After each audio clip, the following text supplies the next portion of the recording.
አባት ካርድ እንዴ ኢዛና እጹብ እንደፈራሁት ሊፍትር ሆነ ቀረ። ነግሬህ ነበር እኮ ከኔ ተለየተ ሰው እንደማትሆን። ሳይውል ሳያድር ደግሞ ፈጣሪ ያሳየ። እኔ አሁንም ሰው እንደሆንኩ ነው ማቀው። ከሁሉም ግን ሰላምታ አይቀድምም? አይቀድምም። ትሰማለህ? የኔ ፍቅር ቆየው ባህል የኔ እህት ኢዛናን ብቻ እንዳይሆን የኔ ፍቅር ያልሽው። አዎ ማነሽ አንቺ? እጹብ ናት የድሮ ፍቅረኛዬ። ይኸውልሽ ልምከርሽ፣ ሴት ልጅ ነሽ። እድሜሽን ለማንም ዱርዬና ስራፈት ብለሽ አታባክኝ። ለራስሽ ወቂበት። ስለ ምክርሽ አመሰግናለሁ። ለራሴ ስላወቅኩበት ነው ይዙን የመረጥኩት። የኔ እህት አይታይሽም እንዴ ነው ወይስ አንቺም የሱ ቢጤ ነሽ? እውነቷን ነው። ቆይ ልብስስ መኪናህን ሴት አድርገህ ነው እንደዚህ የለበስከው? መኪናህን የኔኑ ከጅል ቀልድ ጠፍቶብሽ ነው? ከጂም ስንወጣ ልብሴንም የመኪናዬን ቁልፍ ይዘውት ሄዱ። ቆይ ታዩ ላግኛቸው። በላውን እንሂድ፣ እንቸኩላለን። እጹብ ስላገኘሽ ደስ ብሎኛል። እንኳንም ተሹ። ባትታዩ አላገኘውም ነበር።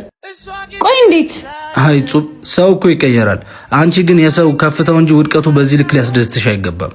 ለማንኛውም ሊያተዛዝበን አገናኝቶናል። ለሌላ ጊዜሽ አትፍጠኝ። ይቅርታ።